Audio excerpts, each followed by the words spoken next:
दरिया साहिबा, आप इनके साथ जाएं। कारताल, क्या आप मुझे कारताल से मिलवाने के लिए ले जा रहे हैं? जाइए।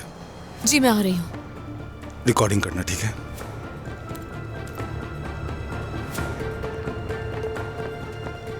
सर,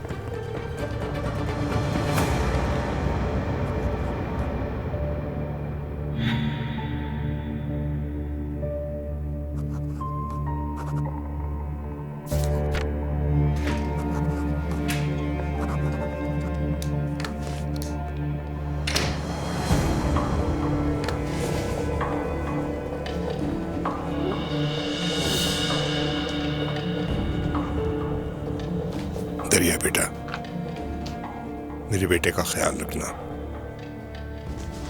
एक अच्छा खानदान बनाना।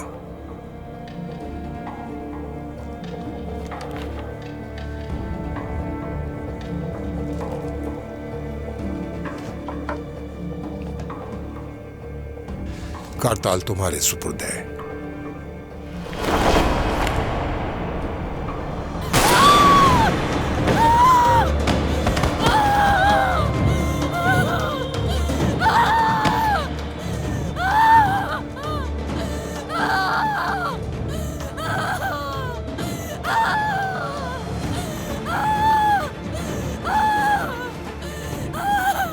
दरिया,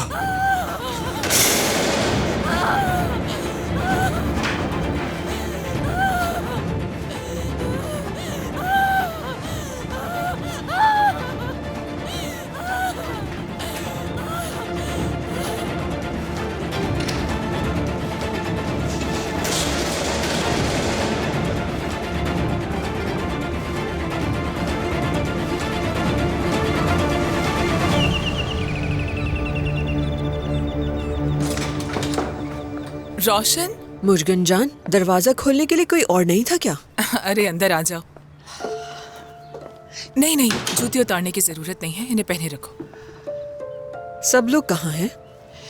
वो नुज़रत साहिबा और जवेरिया तो रात के खाने के लिए कुछ सामान लेने गए हैं, और बाकी सब कहाँ हैं उनके बारे में मुझे नहीं मालूम। तुम इस घर की मालकन हो, तुम्हें सबका पता होना चाहिए। और खरीदारी के लिए तुम क्यों नहीं गई? अब प्लीज तुम तो ऐसी बातें मत करो रोशन, मैं पहले ही बहुत परेशान हूँ। तो लगता है आज कोई खास दावत है। हमें इसकी बहुत जरूरत थी वैसे। और क्या तुम्हें अभी पता चला है सब के बारे में? तुर्कान ने बताया मुझे। कहीं तुम नाराज तो नहीं मुझसे? मेरी जिंदगी में सिर्फ एक मसला थोड़ी है। चलो आओ अंदर चलते हैं, इस तरफ।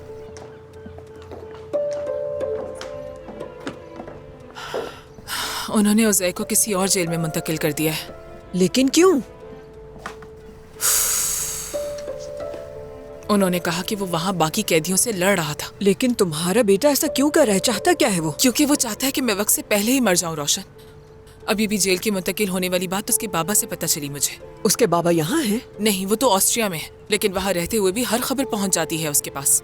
फिर कहाँ भेजा है उन्होंने उसे? मुझे नहीं पता, ना ही बताया है उसने। वहाँ बैठकर भी मुझे तकलीफ देने से बाज नहीं आता है वो आदमी। अब उसे याद आया है कि वो उसका बाप है। अगर उन सारे वाकयात के होने से पहले उज़ै को ले जाता तो फिर असल में बाप होने का हक अदा करता। उसने हमेशा अपनी ही मर्जी की है रोशन। मैंने भी तुम्हें आते ही परेशान कर दिया। क्या तुम कुछ पीना पसंद करोगी? नहीं नहीं, इसकी जरूरत नहीं है। बस तुर्कान ने जिक्र किया था तो मुझे फिक्र हो गई थी तुम्हारी, इसीलिए आ गई।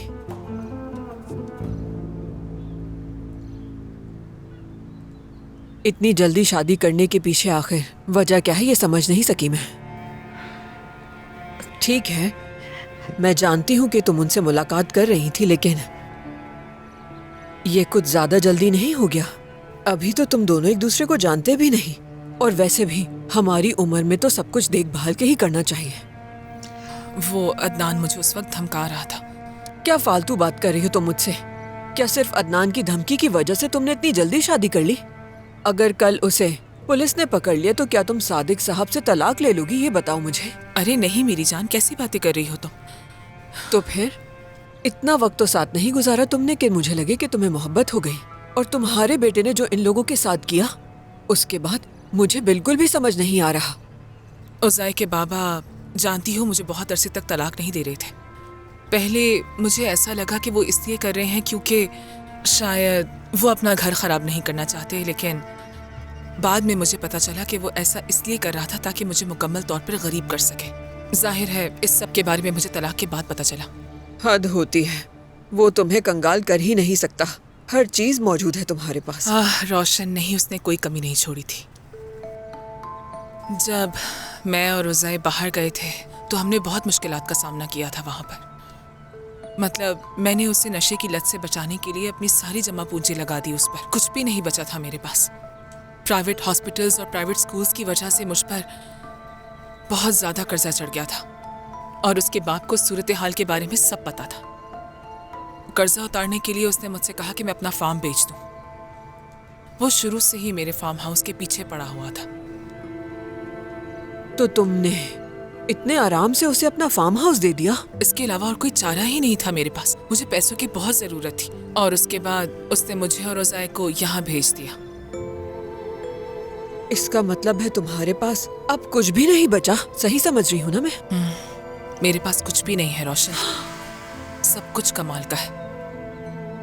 यहाँ तक कि वहाँ काम करने वालों को तनख्वाह भी वही देता है। उसने कहा कि मैं यहाँ उज़ाई के साथ रह सकती हूँ आराम से, लेकिन जब मैंने उसे उज़ाई की हालत के बारे में बताया तो वो ये सब सुनकर पागल ही हो गया था जैसे। उसने कहा कि मैं उज़ाई को उसके साथ रहने भेज दूँ, लेकिन मैं अपने बेटे के बगैर नहीं रह सकती थी। मैंने तो उसे कभी बताया ही नहीं कि उसके बाबा उसके साथ रहना चाहते थे। और जब मैंने उज़ाई के खिलाफ कंप्लेन की और उसे जेल भिजवाया तो उसे लगा मैंने ये सब इसलिए किया है ताकि वो अपने बाप से दूर रह सके। और फिर उसने हाउस कीपर को कॉल करके मुझे कहलवाया कि मैं निकल जाऊं घर से। क्या सादिक साहब को ये सारी बातें मालूम हैं?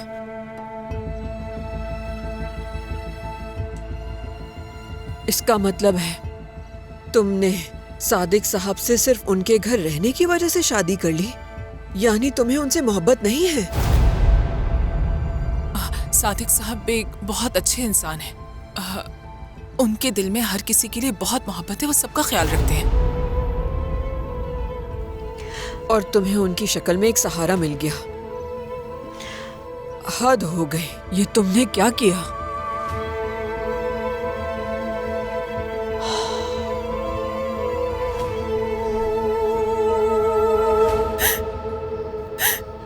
अम्मी की सारी तस्वीरें उन्होंने दीवारों से हटा दी।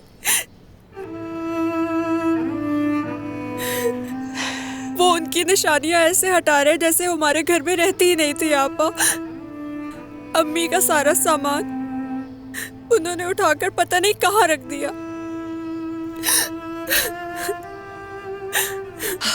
वाकई में ये मामला तो हद से बढ़ चुका है। मैं अपने बाबा को पहचान नहीं पा रही हूँ। बाबा ऐसा कैसे कर सकते हैं?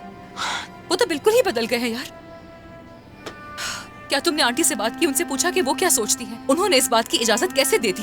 उनसे पूछा था मैंने कि आपने बाबा को क्यों नहीं रोका, तो उन्होंने कहा कि हम मुचकन साहिबा के साथ ठीक नहीं कर रहे। कितनी शर्म की बात है। उन्होंने तो ये भी कहा कि अब अम्मी की तस्वीरें दीवारों पर नहीं लगा सकते। क्या आंटी ने कहा है ये?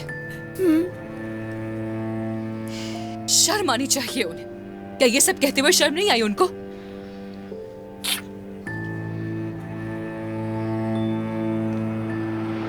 हम कल ही लॉयर के पास जाएंगे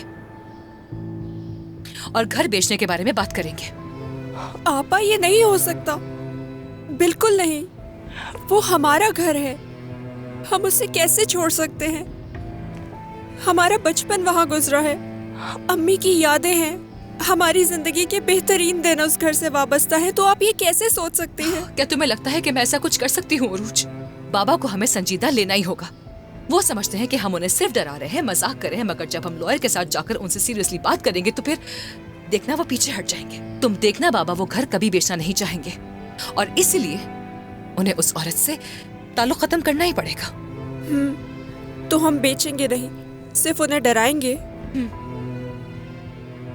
ठीक है, तो क्या आपने दरिया से बात की इस बारे में?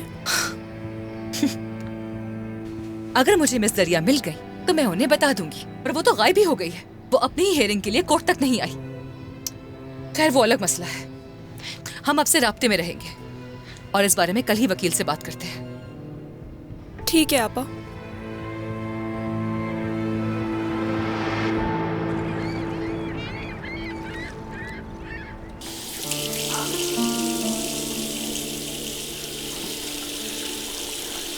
अब कैसा महसूस कर रही हो? बहुत बुरा महसूस कर रही हूँ मैं। ठीक है दरिया, मेरी बात सुनो, तुम संभालो खुद को। सलजुक और फीगन तुम्हारे लिए कुछ कपड़े लेकर आते ही होंगे और तुम कपड़े बदलकर घर चली जाना, ठीक है? दरिया,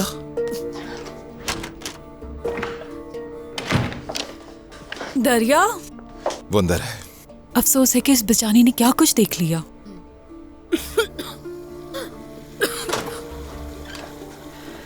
ओह दरिया, तुम ठीक हो? मैं तुम्हारे लिए कुछ कपड़े लाई हूँ, ये पहन लो। ये भी रखो अपने पास, मैं बाहर इंतजार कर रहा हूँ।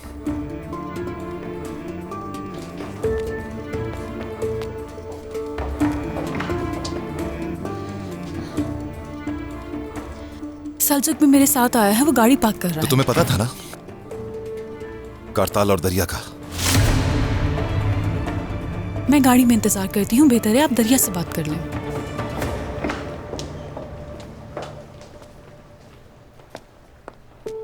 दरिया, मेरी बहन, मेरी तरफ देखो, देखो मेरी तरफ। हाँ, जो कुछ हुआ है उसे भूलने की कोशिश करो, ठीक है मेरी जान? भूल जाओ। कैसे भूल जाऊं मैं? देखो, तुम्हारे और करताल के दरमियान जो कुछ हुआ है वो मैं किसी को नहीं बताऊंगा, ना ही तुम्हारी आपा को और ना ही सादिक बाबा को बताऊंगा। मेरे बाबा को भी इस बात का मालूम नहीं होना चाहिए, उन पर भी यकीन नहीं कर सकता हूं मैं। तुम एक बच्चे की माँ हो और तुम अपनी जिंदगी को आगे बढ़ाने की कोशिश कर रही हो। मैं जिम्मेदारी लेता हूं कि इस किस्म की फजूल बातों से तुम्हारी हिफाजत करूंगा, ठीक है? लेकिन उसके लिए शर्त यह है कि तुम्हें मेरी बात माननी होगी। अब आप क्या करेंगे? किससे बचाएंगे मुझे उमर भाई? तुम करताल को अब से नहीं मिलोगी, प्लीज दरिया। तफसील से तुम्हें बता चुका हूं, तो अब सब खत्म। कुछ खत्म नहीं हुआ और ना कभी हो सकता है। मुझे परवाह नहीं कि कौन क्या सोचता है। मैं करताल से बहुत मोहब्बत करती हूँ। ये मोहब्बत मोहब्बत कह के गुस्सा मत दिलाओ मुझे। मुझसे ये बिल्कुल भी बर्दाश्त नहीं हो रहा दरिया। जानते बूझते ऐसे मर्दों का इंतखाब कैसे कर सकती हो तुम?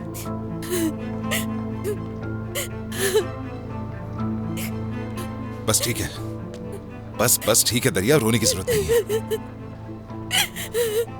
ठीक है दरिया, देखो मैंने तुमसे कहा है ना कि मैं इस बारे में किसी से कुछ नहीं कहूंगा और ये मसला सिर्फ हमारे दरमियान रहेगा। लिहाजा अभी मेरी बात सुनो, तुम सुकून से घर जाओ और खुद को संभालने की कोशिश करो। चलो अब जाओ घर। उमर भाई, आप उसे बाहर निकलवाएंगे ना? हाँ? मैं नहीं जानता दरिया, फिलहाल इस बारे में तुमसे कुछ नहीं कह सकता हूँ।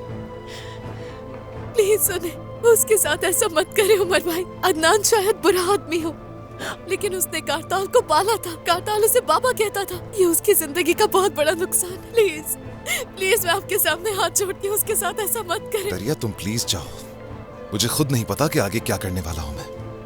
जाओ।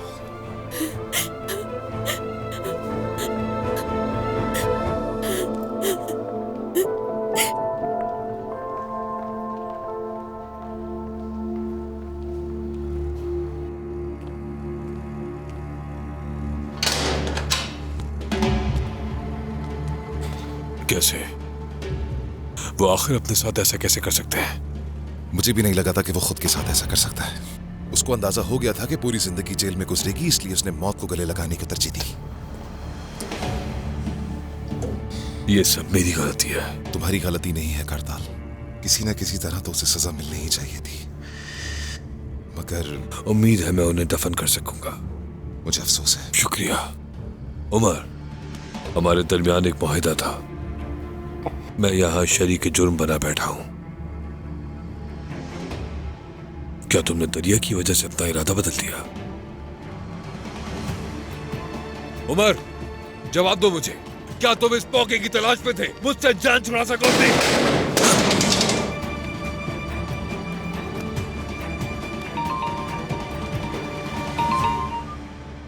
जी कहिए बाबा। मैंने सलजुक से बात की है उमर, वहां क्या हो रहा है बताओ मुझे। तो आपको सलजुक ने सब कुछ बता दिया? अदनान ने अपना एतराफ़ जुर्म करने के बाद खुद को सर में गोली मार ली है और हमारे गद्दार मैनेजर ने भी एतराफ़ जुर्म कर लिया है। और कारताल?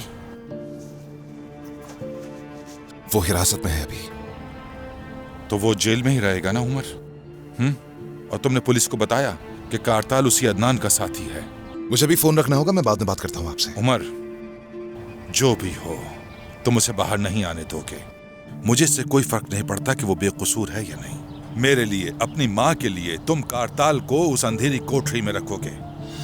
मैं तुमसे अपने बाप होने का हक मांग रहा हूं, वरना मैं वही करूंगा जो मैंने कहा है। उमर, चलिए उमर साहब, आपका बयान लें और ये मामला खत्म करें।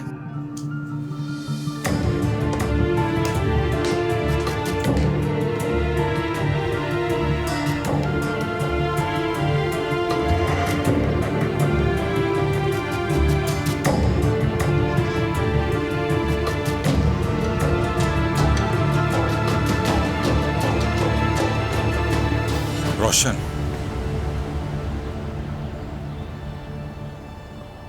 अदनान ने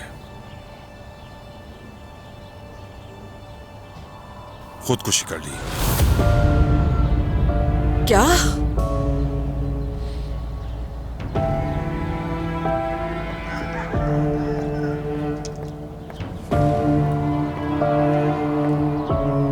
कैसे? वो पकड़ा गया था और जेल जाने से बचने के लिए उसने पुलिस स्टेशन में अपनी जान ले ली। ये क्या कर दिया? उससे ऐसी बेवकूफी की उम्मीद की जा सकती थी। अपनी ना खत्म होने वाली हिरस की वजह से खुद को बर्बाद कर लिया उसने।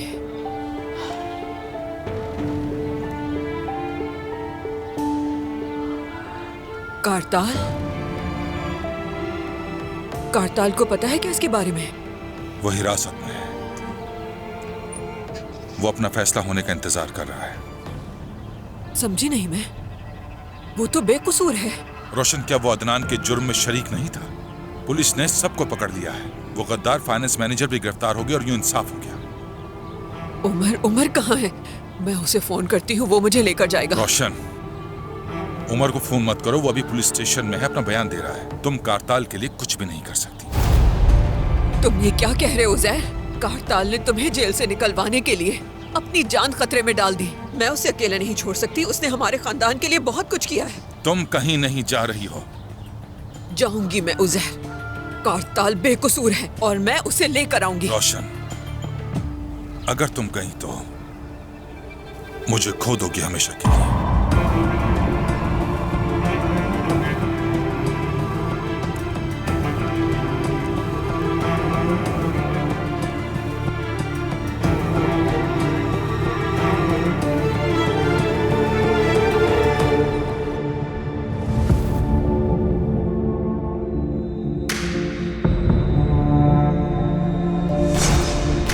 आ जाओ दरिया, इधर आ जाओ। डरो मत, मैं हूं तुम्हारे साथ।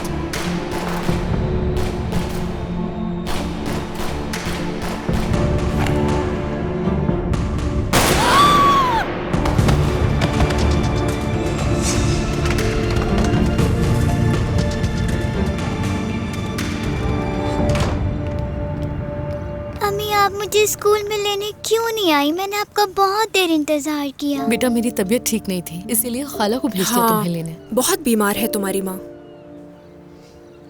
अब मैं ठीक हूँ, फिक्र मत करो तुम। क्या मैं वो चॉकलेट खा सकता हूँ जो नाना अब्बू लेकर आए? बिल्कुल खा सकते हो। किचन में जाकर जवेरी आंटी से कहो चॉकलेट दे दें। खाने से पहले चॉकलेट खाएगा। उरूज, तुम्हारे साथ मसला क्या है? दरिया, तुम क्या कर रही हो? सारा दिन कहाँ थी तुम? क्या दिमाग खराब हो चुका है? अदालत भी नहीं गई तुम, बच्चे को स्कूल से नहीं लिया। आखिर ये सब क्या हो रहा है? बाबा ने उस औरत से आज शादी कर ली, मालूम है तुम्हें? ये क्या कह रही हो तुम? हाँ, बाबा ने खुफिया शादी कर लिया उससे? बिल्कुल। कहा कि दरिया ने भी तो यही सब किया था। तो उन्होंने मुझे शर्मिंदा कर दिया। दरिया, काश तुम उस वक्त हमारे साथ मौजूद होती, उन्हें कोई जवाब दे पाती।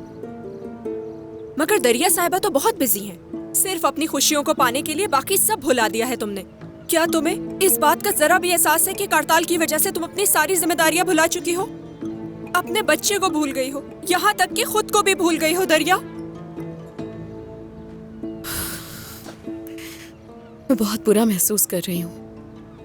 काश तुम्हें पता होता क्या हुआ है। अभी जो सब कुछ हो रहा है क्या उससे भी ज्यादा कुछ बुरा हो सकता है? करताल के अलावा तुम्हें कुछ भी दिखाई नहीं दे रहा है दरिया। हर कोई तुम्हारी इन अहमकाना हरकतों से तंग आ चुका है। देखो, मैं आपा के साथ और उमर भाई के साथ ऐसा नहीं कर सकती। तुम जानती हो कि आज अदालत में आपा को कौन मिला? सवेरा साहिबा। सवेरा साहिबा तुम्हारी तलाक के मुकदमे में मौजूद थी। अब ये सोचो कि अगर वो तुमसे अपने पोते को ले गई तो तुम क्या करोगी? वो कुछ नहीं कर सकती। ये तुम क्या कह रही हो? हाँ, अगर तुम इसी तरह अदालत नहीं जाओगी तो वो अपना पोता तुमसे दूर कर देंगी। अगर लोगों को पता चला तुम करताल के साथ हो, पता है कितनी बदनामी होगी। वो औरत अदालत को बताएगी कि तुम अपने बच्चे का ख्याल नहीं रख सकती और तुम्हें गैर इखलाकी औरत और एक गैर जिम्मेदार माँ हो। मैं ऐसी नहीं हूँ। किसी का घर बर्बाद नहीं किया है मैंने। पहले तो अपने आप पर नजर डालें। वो क्या वो ये बात भूल गई कि वो उज़ैर अंकल की माशूका थी? वो कैसे भूल सकती है कि मुस्तफा ने क्या कुछ किया है? पहले वो खुद पर नजर डाले। दरिया माजी की कोई भी परवाह नहीं करता। अगर बच्चे का केस कोर्ट में गया तो वो सिर्फ यही देखेंगे कि तुमने क्या किया। कोई मेरा बच्चा नहीं ले सकता। मैं उसे लेकर फिर से गायब हो जाऊंगी। कोई भी मेरा बच्चा मुझसे दूर नहीं कर सकता।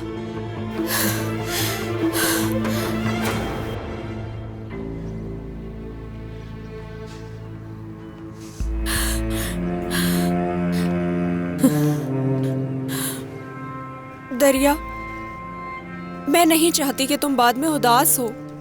नहीं चाहती कि तुम इस तकलीफ से गुजरो। तुम प्लीज अपनी मोहब्बत को यहीं पर खत्म कर दो, वरना हम सब के साथ बहुत बुरा होगा। प्लीज दरिया।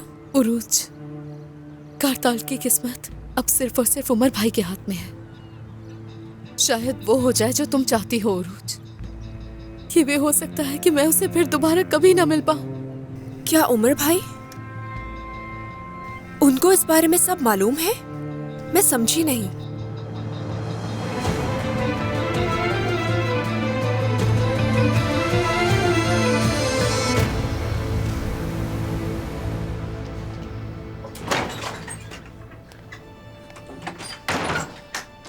रोशन साहिबा, ये लीजिए। मैं दोबारा से आपका बीपी चेक कर लेती हूँ।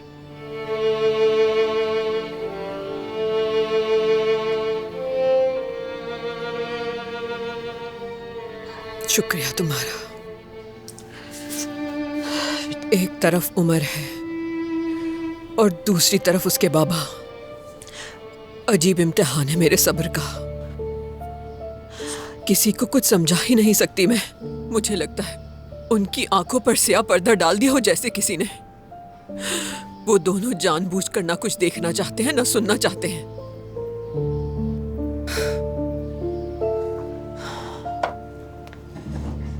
रोशन साहिबा, उमर हर हाल में दुरुस्त काम ही करेगा और मुझे इस बात का अच्छी तरह से यकीन है। दुरुस्त क्या है? किस फैसले को दुरुस्त कह रही हूँ? नहीं मालूम इन हालात में क्या दुरुस्त है क्या नहीं, मगर चाहे उमर कितना ही गुस्से में पागल क्यों ना हो जाए, वो अपने ज़मीर और दयानतदारी को हरगिज़ नहीं छोड़ेगा। मुझे उसके इंसाफ पर भरोसा है। जिंदगी बहुत तकलीफदेह है। हमेशा किसी मुश्किल में लाकर खड़ा कर देती है आपको। देखो मैं कैसे फंस गई अपने शौहर और अपने बेटे के दरमियान, और उमर अपने बाबा और अपने भाई के दरमियान।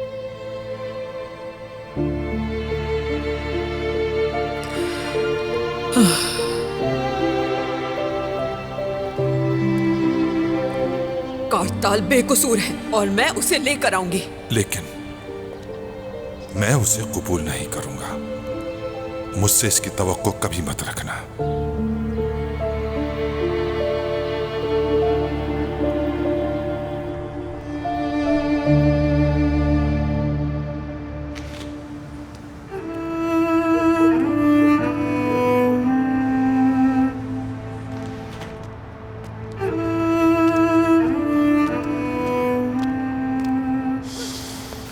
शुक्रिया उमर।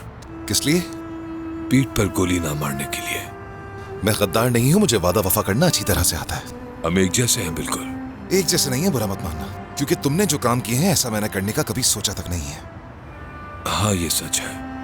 हम एक जैसे नहीं मगर कुछ मिलते जुलते हैं। खैर जो भी है, मेरी हरगिज ये नियत नहीं थी कि तुम्हारे पीठ पर छुरा घोंपकर तुम्हें अकेला छोड़ दूं। लेकिन जब दूसरी चीजों का पता चला, दरिया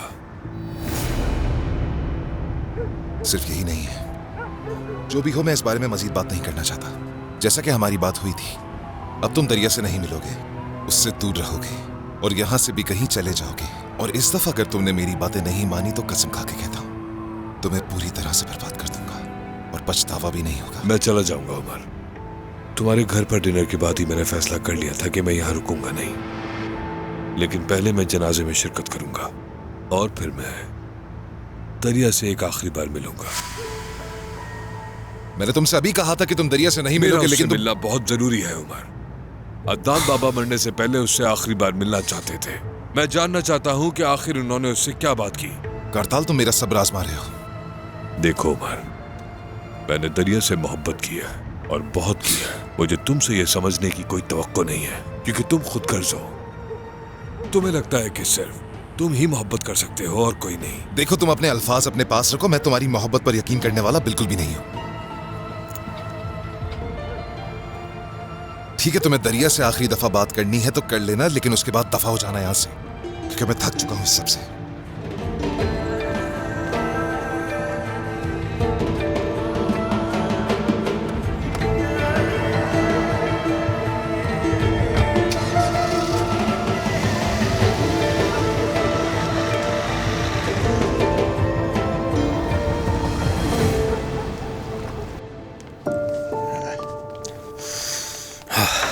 जरा इस टेबल को तो देखो, सब कुछ कितना लजीज लग रहा है।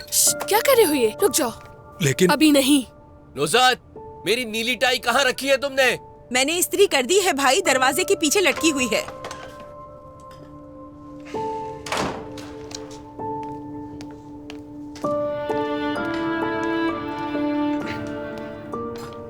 खैरियत तो है? किस बात का जश्न मनाया जा रहा है? हमने मुशगान साहिबा और भाई की शादी की खुशी में एक छोटा सा डिनर रखा है, रस्म के तौर पे। क्या कहा? रस्म के तौर पे? अगर ये छोटी सी रस्म हम कर लेंगे तो इसमें क्या हर्ज है? हाँ, बस हम घर वाले ही तो शामिल हैं इसमें। लगता है काफी ज्यादा खुशी है तुम्हें। निकाह में गवाह तो तुम ही होगी, है ना? बिल्कुल नहीं। क्या मैं बन सकती थी तुम्हारे अंकल और आंटी के होते हुए?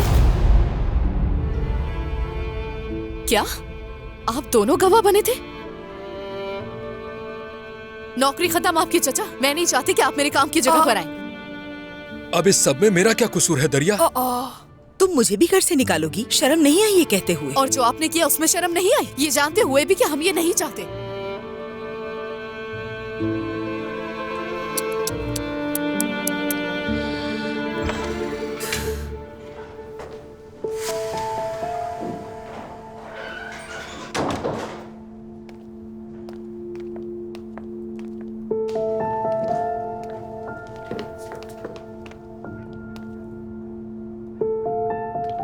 आइए भाई, बैठ जाइए, खाना ठंडा हो रहा है।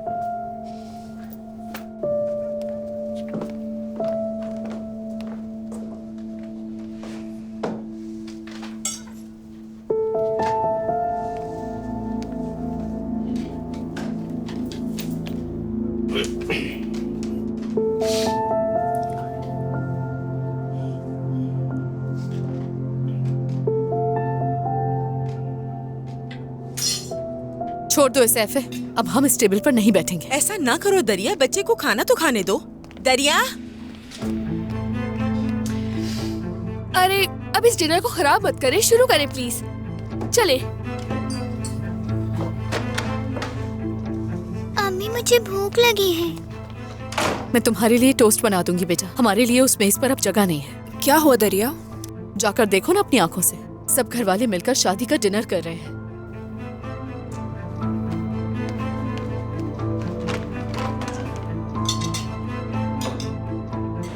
उरूज, आ जाओ जल्दी से। यहाँ हमारे पास बैठो, अपनी नाराजगी खत्म कर दो।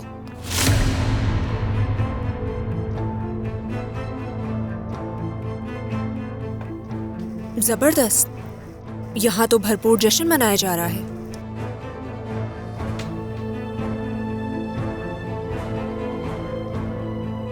बहुत मुबारक हो बाबा।